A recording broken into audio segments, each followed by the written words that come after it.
Assalamualaikum warahmatullahi wabarakatuh.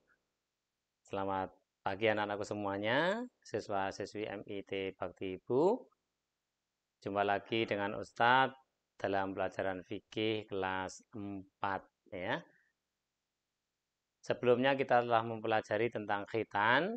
Di bab 2 ini kita akan belajar tentang tanda-tanda balik ya. Setiap manusia ya, setiap makhluk hidup pasti mengalami pertumbuhan, perkembangan. Nah, dari kecil hingga besar. Tidak ada yang kecil terus. Nah, semuanya harus melalui itu, melewati masa-masa itu ya. Dan ketika kita sudah semakin besar, semakin tumbuh, semakin bertambah usia kita, maka secara fisik kita juga akan semakin besar, semakin tinggi. Nah, secara akal, secara tanggung jawab, kita juga akan semakin bertambah. Nah, nah, sekarang kita akan belajar tentang tanda-tanda balik. Ya, kita pahami dulu apa itu balik. Ya, baik anak-anakku semuanya, kita belajar dulu tentang pengertian balik. Ya, balik itu adalah sampai umur. Ya, sampai umur maksudnya telah sampai usia seseorang pada tahap kedewasaan dan sudah saatnya menanggung beban syariat untuk mengamalkannya ya, seperti sholat, puasa dan lain sebagainya. Jadi harus melakukan tanggung jawab ini ya. Itu yang disebut dengan balik. Selanjutnya kita akan belajar tentang tanda-tanda balik bagi anak laki-laki. Nah, bagi anak laki-laki, tanda-tanda balik yang pertama adalah ihtilam atau keluarnya sperma atau air mani, yaitu keluarnya air mani dari kemaluan baik dalam kondisi tidur atau dalam kondisi terjaga. Ya. Hal ini berdasarkan firman Allah dalam surat An-Nur ayat 59.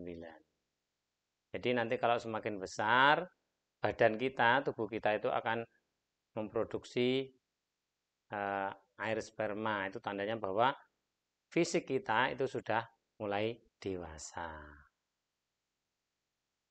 Baik, selanjutnya yang kedua adalah berusia 15 tahun menurut kalender Hijriyah. Ya. Jadi anak laki-laki itu ya, kalau sudah umur 15 tahun itu sudah dianggap balik.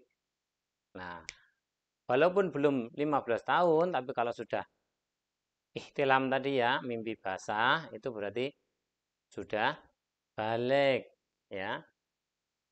Berikutnya adalah tumbuhnya rambut di sekitar kemaluan. Nah, ini nggak usah malu. Ya, memang begitulah pertumbuhan manusia. Nanti pada waktunya semuanya laki-laki maupun perempuan akan tumbuh rambut-rambut di sekitar kemaluan, di ketiak. Yang laki-laki ada kumisnya, ada jenggotnya mungkin gitu ya. Tapi tidak sama semua orang. Itu untuk ciri yang ketiga ya. Berikutnya adalah tanda-tanda balik bagi anak perempuan. Ya, yang pertama telah mencapai usia 9 atau 15 tahun. Maksudnya, apabila usia 9 tahun kok sudah haid, maka dianggap sudah balik. Terus, yang kedua, kalau sudah 15 tahun tapi kok belum haid, maka tetap saja dianggap sudah balik. Ya. Berikutnya, yang kedua, tumbuhnya rambut di sekitar kemaluan, sama seperti laki-laki. Kemudian telah haid atau menstruasi. Ya. Yang keempat, ihtilam atau keluar air mani baik pada waktu tidur, saat mimpi maupun saat terjaga. Nah, itu anak-anakku semuanya tanda-tanda bahwa kita itu sudah balik, ya.